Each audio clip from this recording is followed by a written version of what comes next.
Dans ce tutoriel vidéo, nous allons nous intéresser à la gestion des clients et des projets dans RGFlow 4D. Lorsqu'on ouvre RGFlow 4D, la première page qui va s'ouvrir, ça va être la page Management Client. Dans cette page, nous allons avoir la liste de nos clients. Donc ici, nous avons un client A et un client B. Donc si par exemple on ouvre ce client A, on va avoir accès à la liste de ses projets. Donc ici, nous avons le projet 1 et le projet 2. On va ouvrir par exemple le projet 1 et on va accéder ainsi à l'arborescence du projet 1 du client A. Lorsqu'on revient dans le manager, on a aussi la possibilité d'ouvrir un projet en faisant une recherche par client.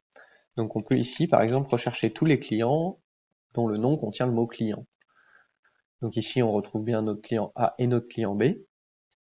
Lorsqu'on sélectionne le client A, on va avoir accès aux deux projets qu'il contient. Donc ici, cette fois, on veut ouvrir le projet 2, on clique sur le projet 2 et on fait ouvrir un projet. On va toujours avoir la question de savoir si on souhaite sauvegarder le projet qui est déjà ouvert. Donc ici, quel projet 1 ? On va cliquer sur oui, et on va accéder à l'arborescence du projet 2 du client A. Lorsqu'on revient dans le manager, si cette fois on ouvre le client B donc manuellement, on va avoir accès au projet 3, 4 et 5 qu'il contient. Donc ici, on peut cette fois faire une recherche au sein d'un client, d'un projet. Donc ici, on va chercher tous les projets du client B qui contiennent le mot projet. On va donc retrouver les projets 3, 4 et 5. On peut donc ouvrir par exemple le projet 3. Si on ouvre ce projet, on va à nouveau avoir la question de sauvegarder le projet qui est déjà ouvert, qui était celui qu'on a ouvert juste avant, donc le projet 2 du client A. On accède ainsi à l'arborescence de ce projet 3 qui appartient au client B. Lorsqu'on revient dans notre manager, on a donc la liste de nos clients. Si cette fois, on souhaite transmettre un projet à quelqu'un, on a la possibilité d'exporter un client. Ça va créer un fichier .exp qui va être un export RGFlow qu'on va pouvoir envoyer à la personne concernée. Donc on va cliquer ici sur exporter et on va pouvoir créer le fichier exp client A. On va enregistrer.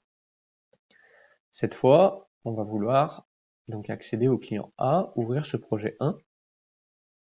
Si désormais on souhaite supprimer ce client A, on va donc cliquer sur supprimer.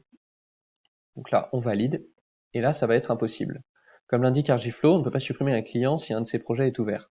Il va falloir ouvrir un autre projet pour fermer automatiquement le projet ouvert. Donc pour fermer le projet ouvert du client A, pour pouvoir le supprimer, on va ouvrir un projet du client B, donc par exemple le projet 3, et ça va nous permettre de fermer ce projet du client A. Ainsi, on va avoir le loisir de supprimer ce client A. Si maintenant on souhaite importer à nouveau ce client A pour modifier ce projet, ou que quelqu'un d'autre souhaite modifier le projet du client A, il faut cliquer sur importer un projet.